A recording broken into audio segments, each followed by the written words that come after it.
O áudio que vocês vão ouvir agora é parte do podcast Xadrez Herbal. Caso vocês queiram ouvir mais sobre esse assunto e outros temas de política internacional, é só ir em xadrezverbal.com.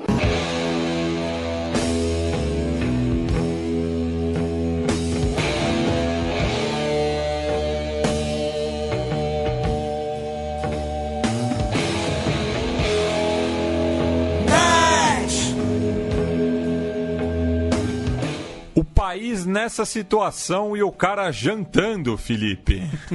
Isso aí foi a releitura, né, do famoso meme do Roberto Dinamite, né, às vésperas do rebaixamento do Vasco em 2008, feita pelo nosso colega aqui de Central 3, o Caio Belandi, panelista do lado B do Rio.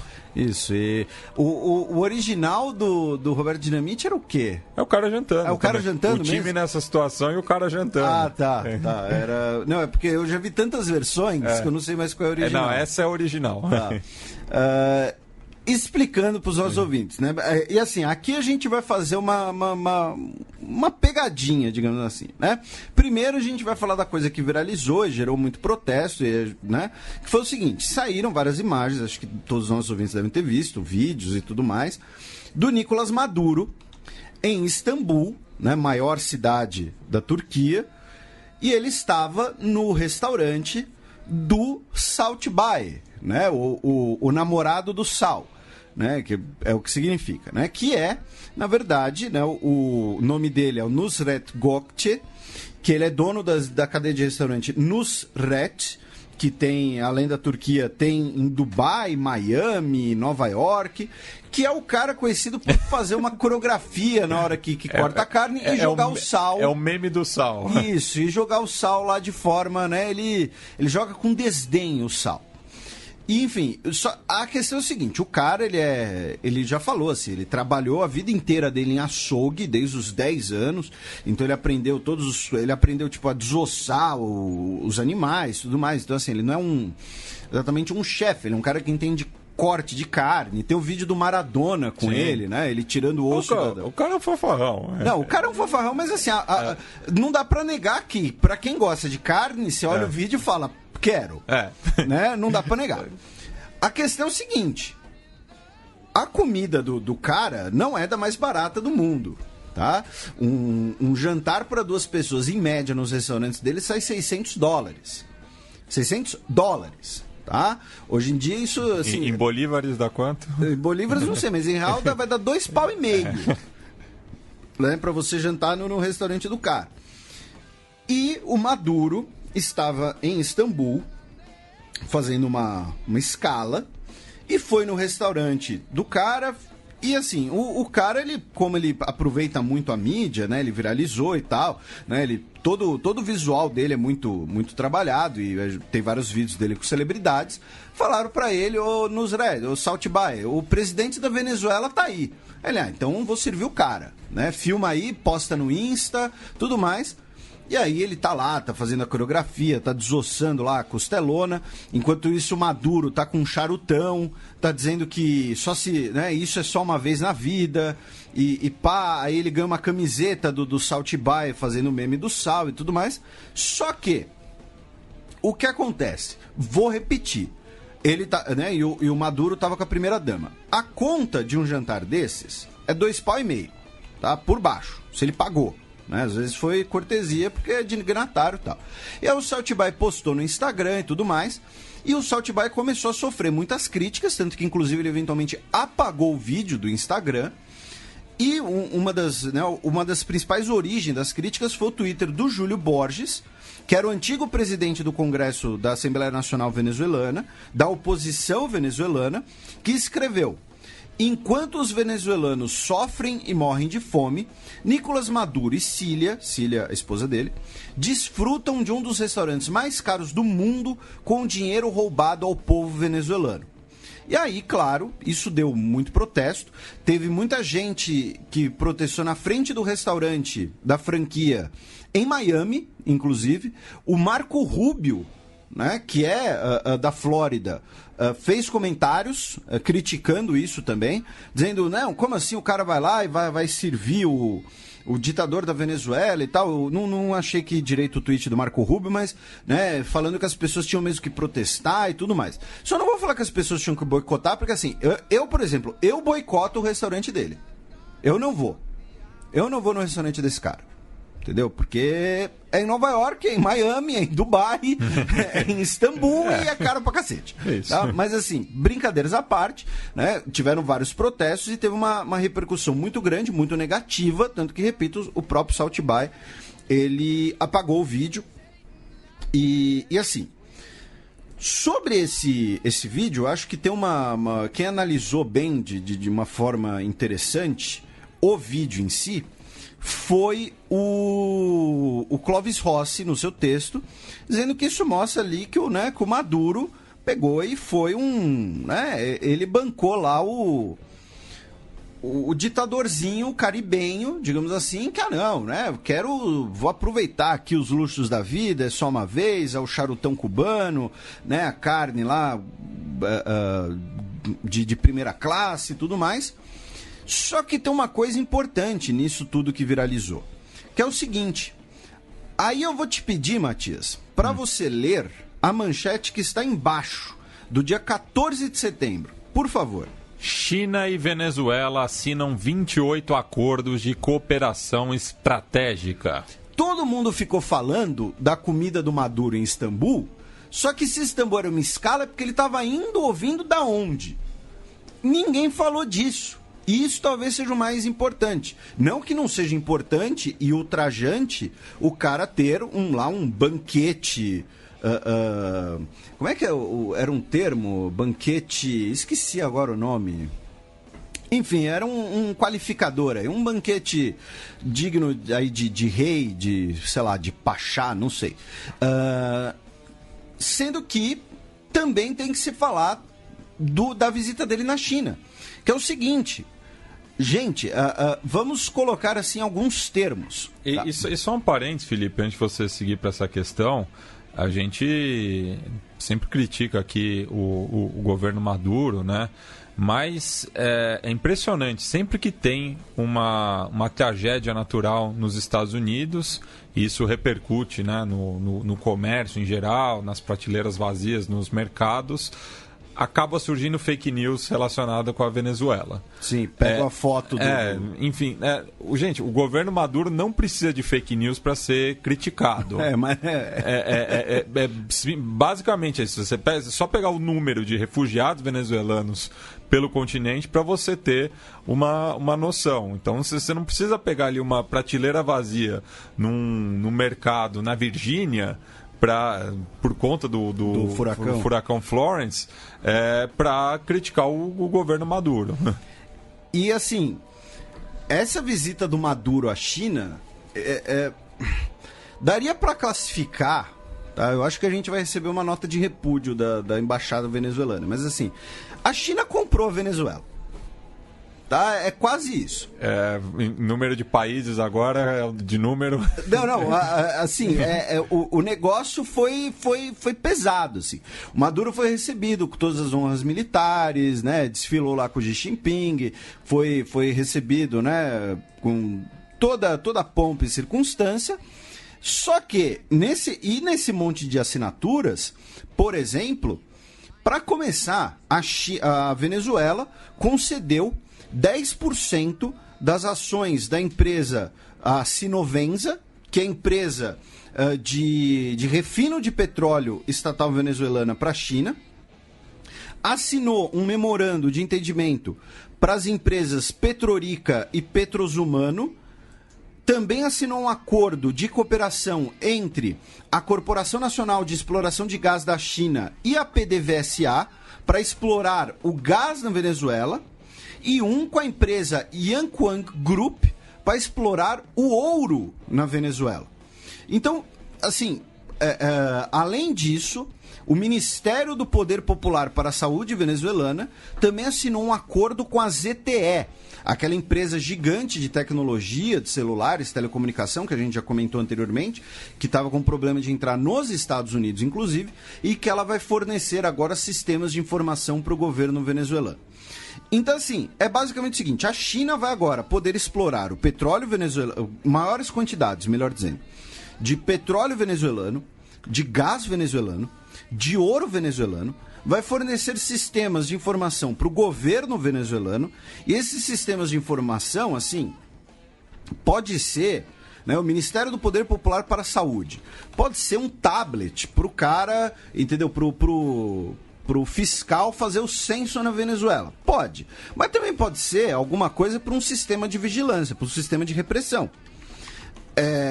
Aí vão acusar a gente de estar compartilhando, né, propaganda anti-Venezuela, alguma coisa assim. Só que vão me desculpar, quando um órgão do governo venezuelano, que é um governo autoritário repressor, e a gente já vai falar nisso, assina um contrato com uma empresa que fornece material para o Estado chinês, que é um Estado que mantém sob pesada vigilância os seus nacionais, não deve ser uma coisa exatamente muito simples, né? Não pode ser olhado assim com apenas por cima.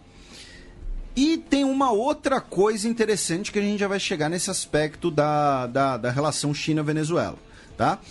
Né, o Maduro anunciou também compromissos de financiamento. Disse também que a China aumentou a linha de crédito da Venezuela. A Venezuela já está devendo na casa de alguns 20 bilhões de dólares para a China e que estão sendo pagos com petróleo. Ou seja, a Venezuela não está recebendo pelo petróleo que ela vende para a China. O petróleo é contrapartida de empréstimos e grana chinesa que entrou na Venezuela. Além disso, a China concedeu um novo crédito de 5 bilhões de dólares para a recuperação da economia venezuelana e uma ampliação de 6 meses do período de vencimento para o serviço da dívida.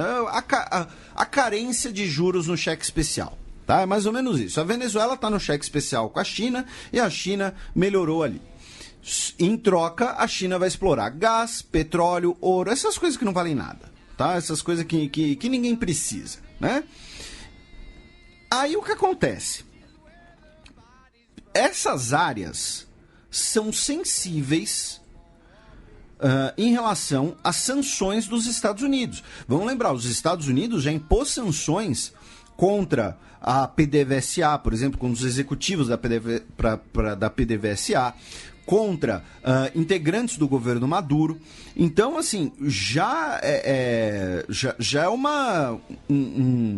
já torna mais complicado esse elo, essa corrente entre China, Venezuela e Estados Unidos. Tá? Aí, o porquê eu estou falando isso? Porque também, nessa semana, né, e aí sem esquecer a guerra comercial entre China e Estados Unidos, né? Então tá cada um buscando aí ampliar o seu quintal, digamos assim, né? Esse reforço aí de parceria estratégica entre China e Estados Unidos. Entre China e Venezuela, desculpe. Aí, o que acontece, meu caro Matias? No dia 15 de setembro, o secretário-geral da OEA, Luiz Almagro, uruguaio, que a gente já vai falar sobre o Uruguai depois, disse que não deve ser descartada uma intervenção militar na Venezuela para derrubar o governo do Nicolás Maduro. Inclusive, ele fez uma comparação com o genocídio de Ruanda. De 94. Isso. Ele disse que é miséria, é fome, é falta de remédios, tudo isso usado como instrumento repressivo para impor uma vontade política ao povo, e isso é inadmissível. Quanto à intervenção militar para derrubar o regime Maduro, eu acho que não devemos descartar nenhuma opção. Aí, antes da gente falar da reação, digamos assim, nós também tivemos, no dia 19, quarta-feira, o embaixador da Colômbia nos Estados Unidos, o Francisco Santos, dizendo que a Venezuela se transformou numa bomba relógio pronta para explodir. E, diante da crise política e humanitária no país vizinho, todas as opções devem ser consideradas para restabelecer a democracia no país. O Ivan Duque disse que essa não é a oposição oficial do executivo colombiano, disse que, né, tudo vai ser conversado aí e tudo mais, a gente já vai, né, chegar nisso também. Só que nós temos a China se aproximando ainda mais da Venezuela. A Venezuela afastada dos Estados Unidos, que está em guerra comercial com a China. Duas autoridades da região, o embaixador colombiano nos Estados Unidos, né, que não é um cargo pequeno na hierarquia colombiana, digamos assim, e o secretário-geral da OEA, que sempre teve tensões com o Maduro, e a gente sempre, né, ele que cunhou o termo ditadorzinho, né, algum tempo atrás, falando em uma possível intervenção militar na Venezuela. Semana passada, a gente teve um vazamento daquela informação no New York Times de que os Estados Unidos procurou militares venezuelanos que estariam descontentes com o governo para uma eventual providência contra o governo Maduro. Essas pessoas, elas não falam isso porque deu vontade, porque estão bêbadas, porque não tem filtro. Um cara que é embaixador da Colômbia nos Estados Unidos, tá? E é possível que a embaixada da Colômbia nos Estados Unidos seja considerado a embaixada mais importante dentro da Colômbia. Não sei se talvez seja a no Brasil ou algum outro país vizinho, mas certamente é uma das 3 mais importantes. Esse cara, ele tem 8 filtros na cabeça. O cara, para chegar a ser embaixador nesse nível, o cara já está preparado para ter 8 filtros na cabeça. Então, quando passam por esses 8 filtros, ele fala, mesmo assim, que, olha, não deve ser descartada uma intervenção militar, nesse contexto todo, é porque essa conversa já está rolando muito mais forte nos bastidores. Pro Luiz Almagro falar num microfone que não devemos descartar uma intervenção militar na Venezuela, é porque essa opção já está muito maior por trás. E qual a ligação disso tudo? Né? Qual a ligação de todos esses temas? Nós provavelmente temos militares venezuelanos descontentes com Maduro. Ao mesmo tempo, temos militares venezuelanos pró-Maduro. Isso sem dúvida, porque é o que sustenta ele no poder. É o último esteio dele. E aí você vai ter um lado apoiado pelos Estados Unidos, outro lado apoiado pela China. Basicamente. Né? Então, é um cenário assim, que lembra muito um cenário da Guerra Fria. Né? Você tem uma disputa interna, cada um com um apoio internacional diferente por interesses diversos. A China hoje é a principal credora da Venezuela, a China está lá explorando os principais recursos venezuelanos, e não vai querer perder essa boquinha. E tá de olho na zona de influência americana no Caribe, né? Como a gente tem repercutido nos últimos programas, de diversos países da região que eram aliados de Taiwan e estão bandeando. Sim, e né, a República Dominicana recentemente. E o próprio Estados Unidos também vai estar de olho nos recursos naturais venezuelanos. A Venezuela, ela tem um dos solos mais ricos do mundo. É família busca-pé. Você dá um tiro no chão, vai sair ou petróleo, ou gás, ou ouro, ou sei lá o que mais pode sair, mas vai sair alguma coisa. Tá? Então, assim, aí vamos falar da repercussão internacional, tá? O Grupo de Lima, né, que é formado pelo Brasil e por mais 13 países, soltaram uma nota de preocupação e repúdio de qualquer ação e declaração que signifique uma intervenção militar estrangeira na Venezuela. Essa declaração foi assinada por Argentina, Brasil, Costa Rica, Chile, Guatemala, Honduras, México, Panamá, Paraguai, Peru e Santa Lúcia.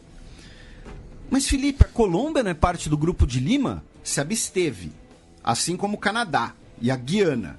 A Guiana se absteve porque a Guiana precisa de alguém para proteger o quintal dela.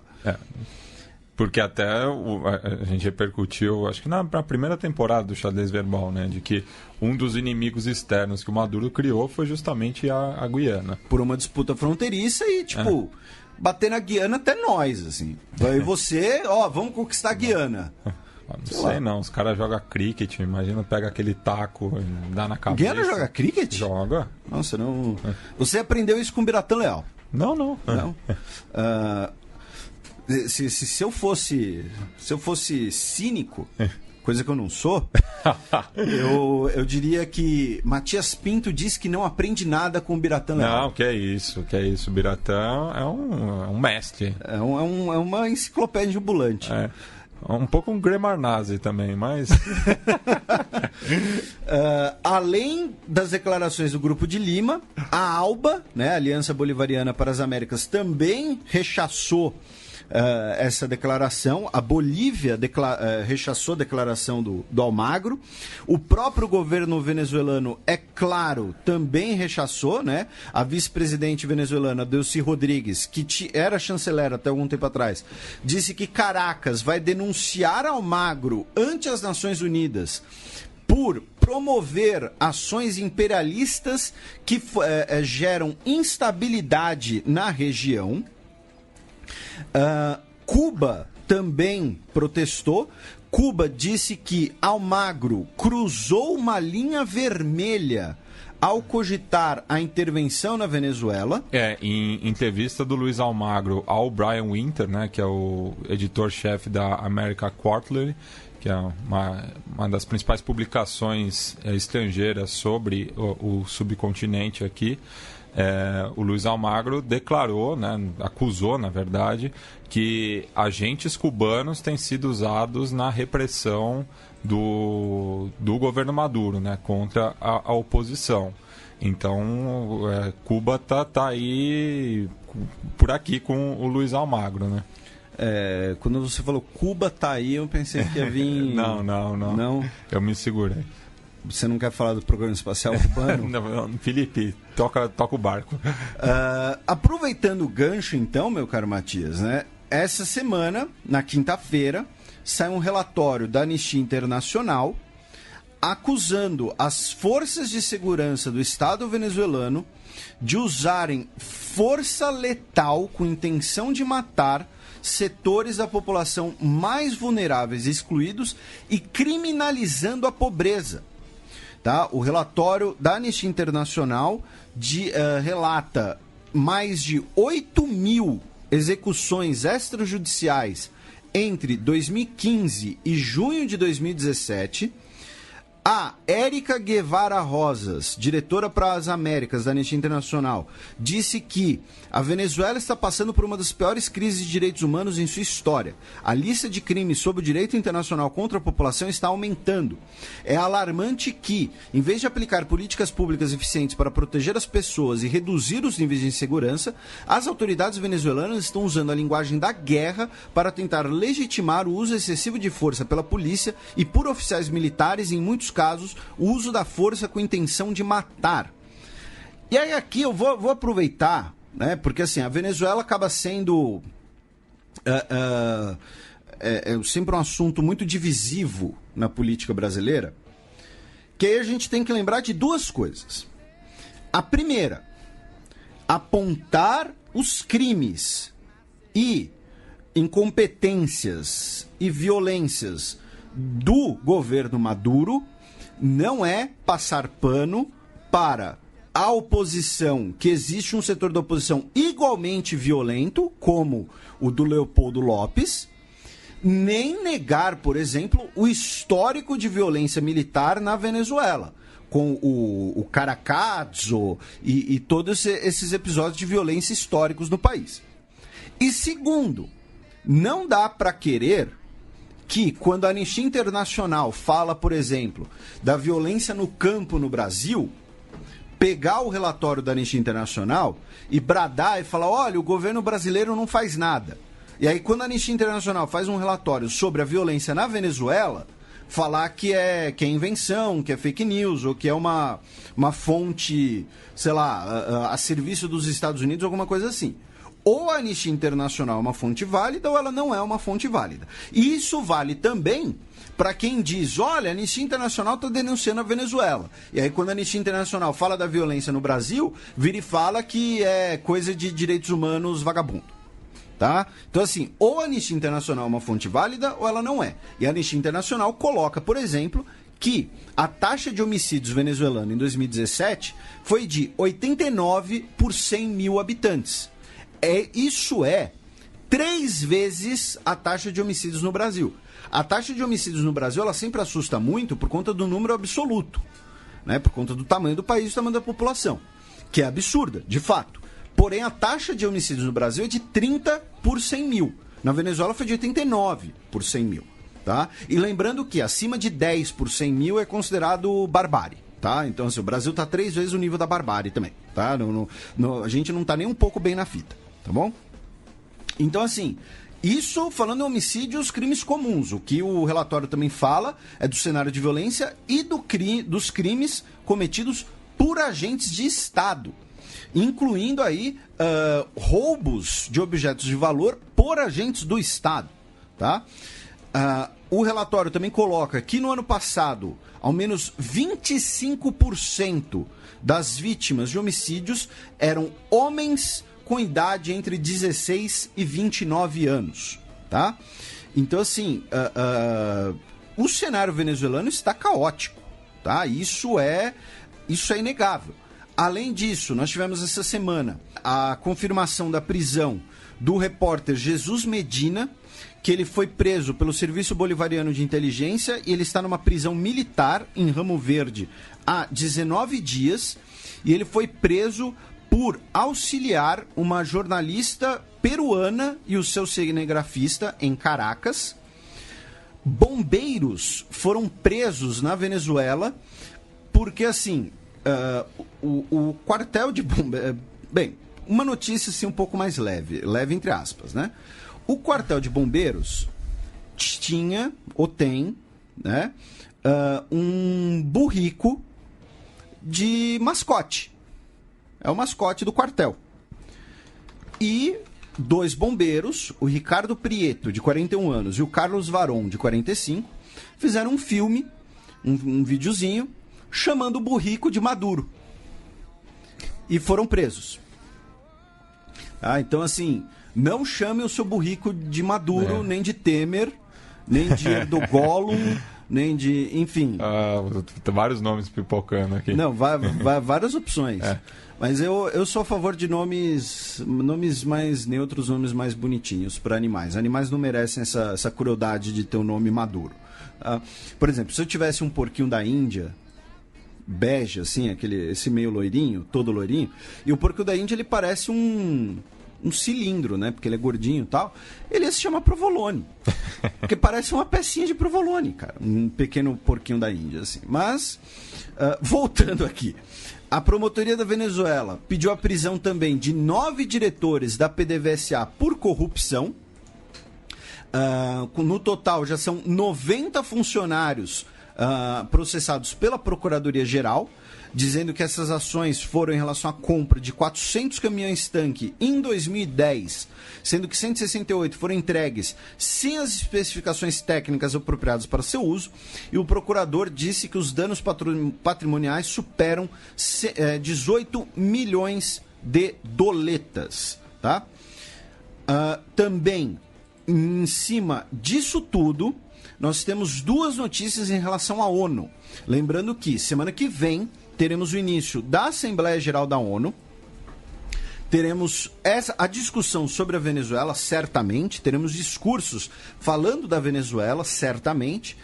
E por que eu estou falando isso? Né? Estou falando aqui do sistema internacional, né? Não da ONU especificamente, né? Porque uma dessas notícias é sobre a ONU. Por quê? Porque o Acnur, o Alto Comissariado da ONU para Refugiados, e a Organização Internacional para a Migração anunciaram que vão indicar um representante especial para cuidar da crise migratória da Venezuela. Esse cargo será ocupado pelo ex-presidente guatemalteco, o Eduardo Stein. Tá? Ele foi presidente da Venezuela de 2000. Ele foi vice-presidente da Venezuela, desculpem, de 2004 a 2008. E entre 96 e 2000, ele era o ministro de Relações Exteriores da Venezuela. Ele que é diplomata de carreira, diplomata de formação. Tá? Então, vai ser criado esse cargo de um supervisor especial para a crise migratória venezuelana. Hoje, o país que mais tem venezuelanos vivendo lá é a Colômbia. E também os governos de Peru, Argentina, Chile, Colômbia e Paraguai afirmaram que vão assinar, na próxima semana, uma denúncia contra o Maduro no Tribunal Penal Internacional, o TPI, que julga pessoas, não julga estados, por violações de direitos humanos de maneira sistemática e crimes de lesa humanidade, tá? Então, assim, a situação para o Maduro está começando a complicar bastante. Vamos resumir aqui todo esse bloco do bloco, né? A situação para o Maduro está complicando bastante. A situação na Venezuela está muito complicada. Nós temos aí diversos relatos, diversos indícios, diversas denúncias sobre isso. Ou seja, não é apenas, né, como o Matias muito bem disse, não precisa de corrente fake news no Zap Zap para falar mal da Venezuela, tá? Para criticar a Venezuela, o governo venezuelano. E o Maduro está buscando cada vez mais uma boia de salvação na China.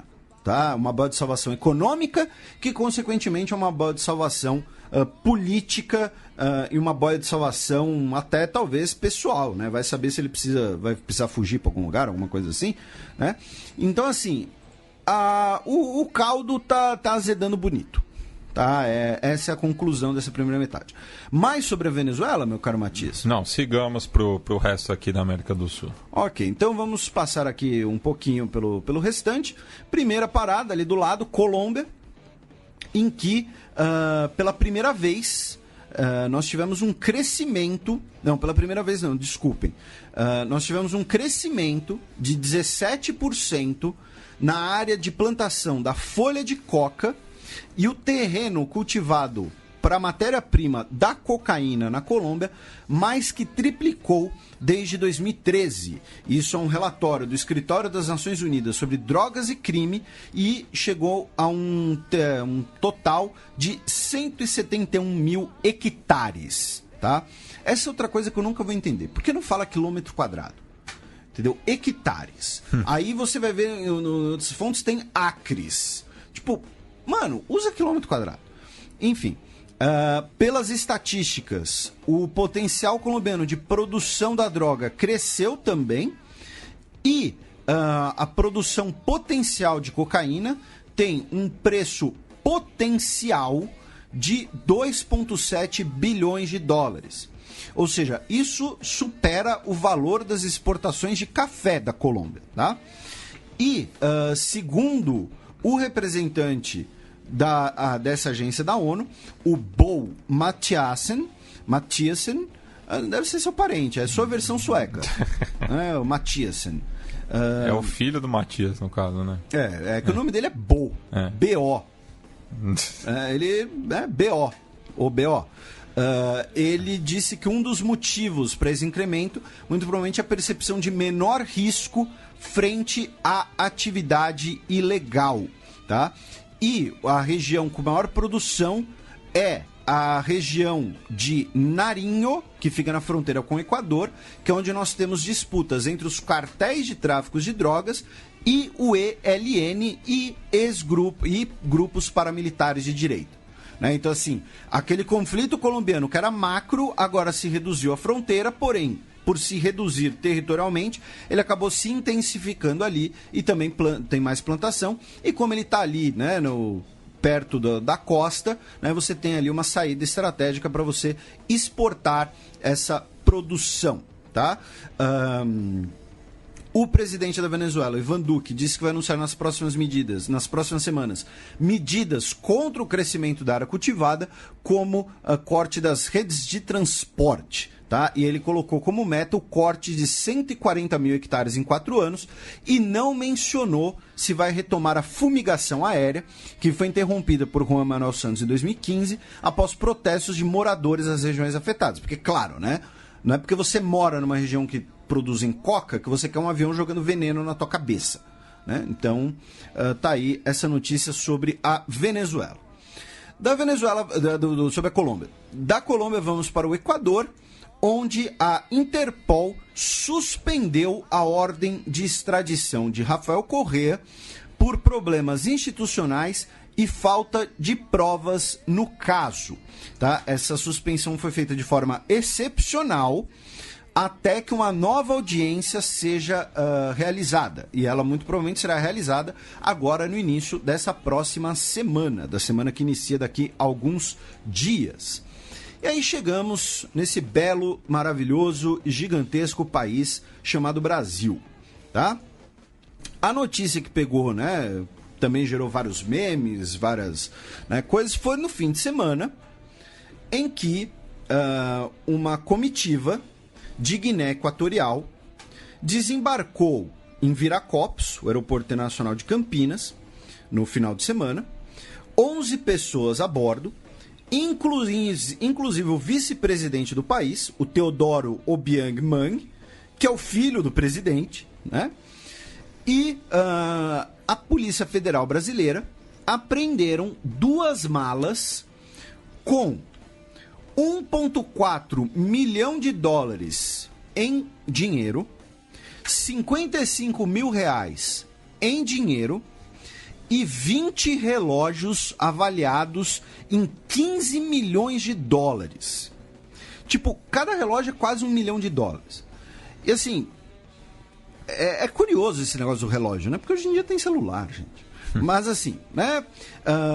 O secretário da Embaixada de Guiné Equatorial disse que o Teodoro estava aqui no Brasil a tratamento médico, que parte do dinheiro encontrado seria usado em uma missão posterior em Singapura e que os relógios eram de propriedade do vice-presidente. As malas foram verificadas pela PF porque elas não possuíam proteção diplomática, já que não era uma missão oficial. Quando tentaram revistar as bagagens, teria ocorrido confusão entre autoridades brasileiras e integrantes da delegação. O vice-presidente foi liberado, mas outros membros da comitiva tiveram que prestar esclarecimento sobre a grana e sobre os relógios cravejados de pedras preciosas. E aí surgiu, né, uma série de suspeitas e denúncias. A primeira opção é a seguinte, e assim, as opções não se excluem, tá, gente? Vamos, né? A primeira opção é o seguinte: o $1,5 milhão em dinheiro era o party money dele, né? O dinheiro que ele vai gastar, ele e os seus comparsas, porque vamos lembrar, ele é filho de ditador que controla com mão de ferro o mesmo país tem 40 anos. Tá? Deve ser uma coisa bem hollywoodiana mesmo, tá? Né? Deve, né, chover dólares, todas aquelas coisas. Então, assim, $1,5 milhão era o party money dele, seja aqui, seja em Singapura, seja nos dois, e os relógios de fato são dele, porque assim, se olha as fotos, o cara ele é extravagante, entendeu? O cara é, né? Você vê ele chegando de longe. Ostentação. A segunda opção é a seguinte, que aí muita gente também comentou, né? Das ligações políticas entre o governo de Guiné Equatorial e o governo brasileiro na época do PT. Teve até ex-editor de revista, né, que comentou isso. Eu não sei de quem você está falando, eu não vou falar nada. E aí dizendo que, na verdade, a grana estava sendo trazida para distribuir aí para uma galera e tal, né, para fins políticos. E a terceira opção, que pouca gente lembrou, mas a gente está aqui para servir de memória, que recentemente tivemos shows de artistas brasileiros no aniversário do Rapazote aí lá em Guiné Equatorial, e também tivemos aquela escola de samba que fez um enredo em homenagem ao ditador. Eu não lembro qual foi agora. Uma escola acho que foi a Beija-Flor. Foi a Beija-Flor de Nilópolis. Em 2015.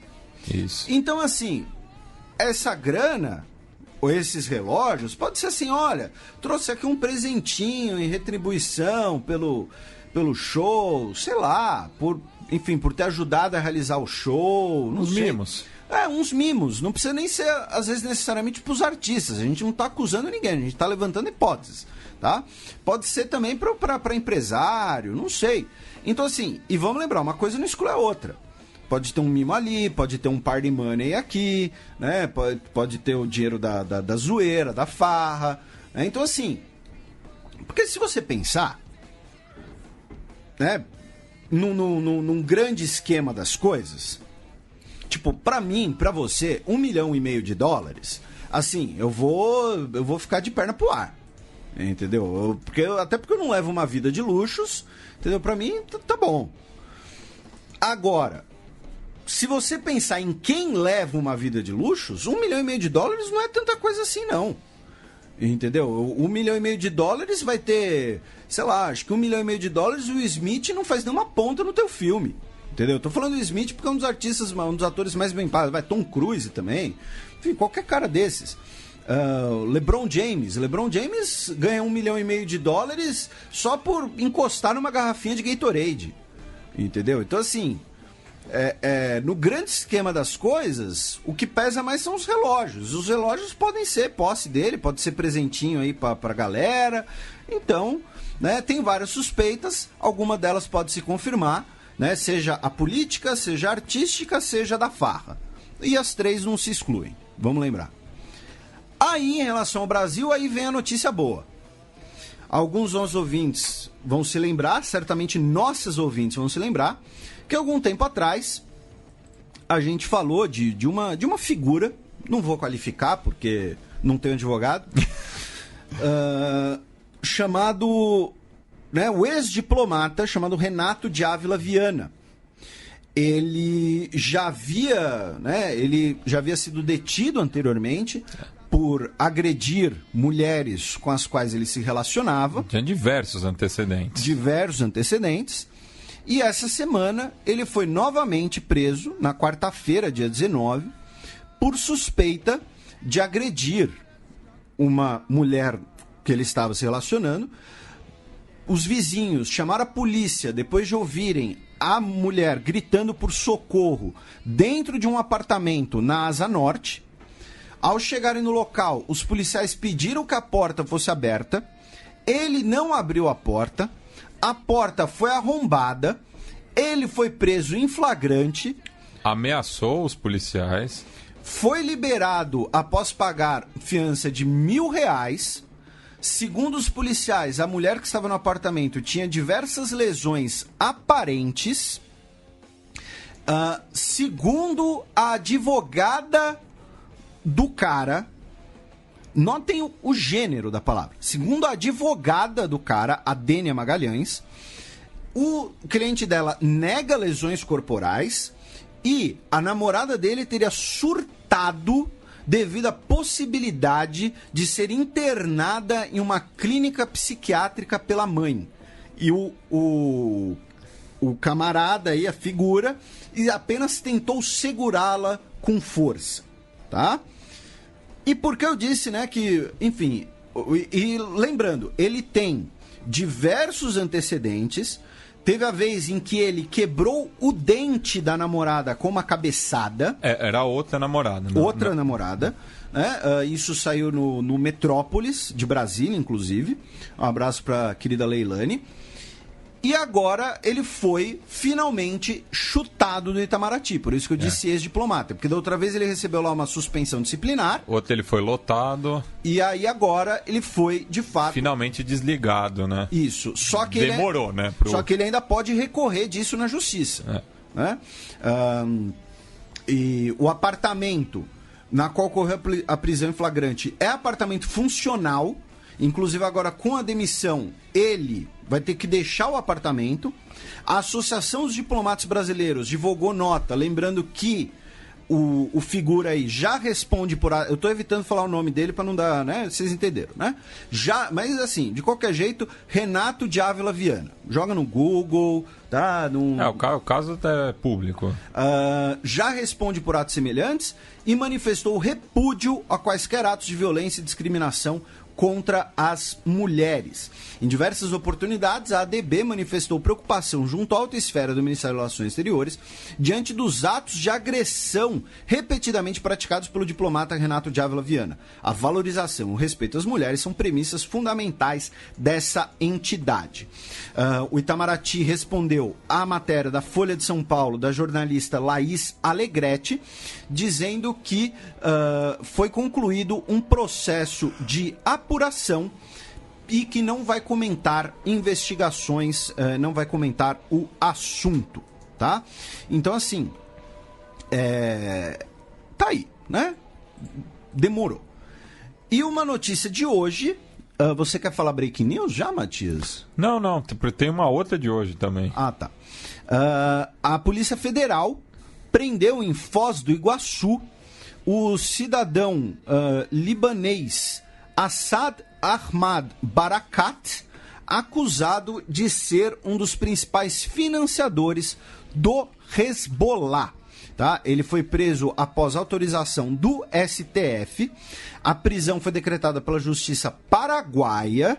Ele já era solicitado também pela Justiça dos Estados Unidos por ser um dos mais proeminentes e influentes membros do grupo, agir como tesoureiro do Hezbollah, e aí ele foi preso hoje pela Polícia Federal Brasileira.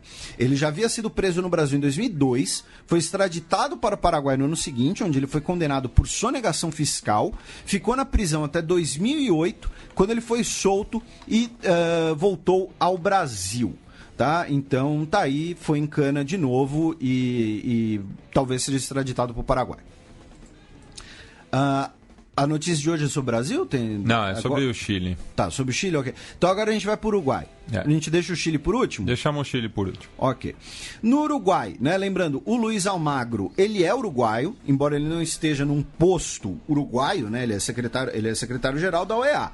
Mas ele é uruguaio de nacionalidade. Já foi chanceler do Uruguai. Sim, ele é diplomata de carreira uruguaio.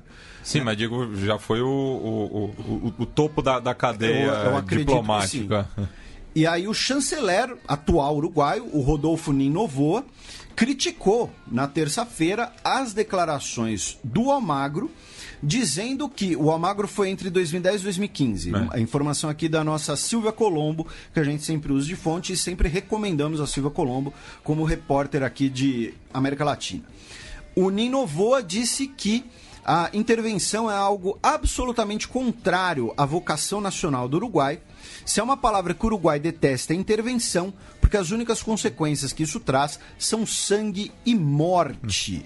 Lembrando que o Uruguai não se envolve num conflito armado direto desde a Guerra do Paraguai, né? E um dos partidos da Frente Ampla, que governa o Uruguai, chegou a pedir a expulsão de Almagro dos quadros da Frente Ampla. Não sei exatamente qual partido ele faz parte, enfim, da onde ele era integrante. Inclusive ele foi chanceler nesse período aí, né, registrado, era o governo do Pepe Mujica, e antes ele, também puxei a capivara aqui dele, ele foi embaixador do Uruguai na China. E, passando agora para a Argentina, a Cristina Kirchner foi apontada na segunda-feira como suspeita de integrar uma associação ilícita que cobrava subornos de empresários. Foi pedido a prisão dela, prisão preventiva, pelo potencial de prejudicar as investigações. Isso tudo está ligado ao caso lá das cadernetas de corrupção, porque o motorista lá anotava tudo que ele fazia, né? Toda a quantia que ele entregava para alguém. Só que vamos lembrar, a Cristina Kirchner é senadora. Então, para ela ser presa, essa prisão tem que ser autorizada pelo Senado. E essa é a segunda vez que o juiz federal Cláudio Bonadil pede a prisão da Cristina Kirchner e da outra vez o Senado não autorizou. Só que dessa vez estão discutindo se precisa ir para o Senado ou se precisa ir para a Corte Suprema de Justiça, né? Enfim, acho que é algo equivalente ao STF na Argentina. Então vamos ver aí qual vai ser o destino da Cristina Kirchner nessa semana em que saiu o novo conjunto de dados do Instituto Nacional de Estatísticas e Censos, o INDEC, é o IBGE da Argentina, né? É o IAGE, né? Já que não é B. E o PIB da Argentina, olhem só, gente, no segundo trimestre de 2018, em comparação com o segundo trimestre de 2017, o PIB argentino caiu 4,2%. Tá? Tipo, isso não é pouca coisa. Isso é muito longe de pouca coisa, tá? Então, assim, a situação, né, é o próprio são as instituições do governo argentino mostrando o tamanho da crise, o tamanho do buraco em que estão os nossos vizinhos. Agora, chegando ao Chile, né, a gente cruza ali a fronteira com os Andes. Hoje foram condenados 20 agentes chilenos no contexto do Plano Condor, né? Eles que faziam parte da Direção de Inteligência Nacional, a DINA, durante a ditadura do Pinochet, por conta do sequestro de 12 militantes de esquerda ali no final da década de 70. E as penas variam de 100 dias dos cúmplices a 17 anos daqueles envolvidos diretamente no sequestro e desaparecimento desses 12 citados. Também no Chile, o deputado do Partido Comunista, Hugo Gutiérrez, informou que na última segunda-feira foi ao Ministério Público chileno solicitar ao fiscal Jorge Abó que investigue o caso do presidente Piñera em relação à compra de ações da empresa LAN, que hoje é a Latam, né? Isso antes da primeira presidência do Piñera lá na década passada, né? O caso veio à tona no livro do jornalista Cério Hara chamado Piñera y los Leones de Sanhatán, mostrando aí os negócios do Sebastián Piñera, que é o homem mais rico do Chile, antes de assumir o posto no Palácio de la Moneda.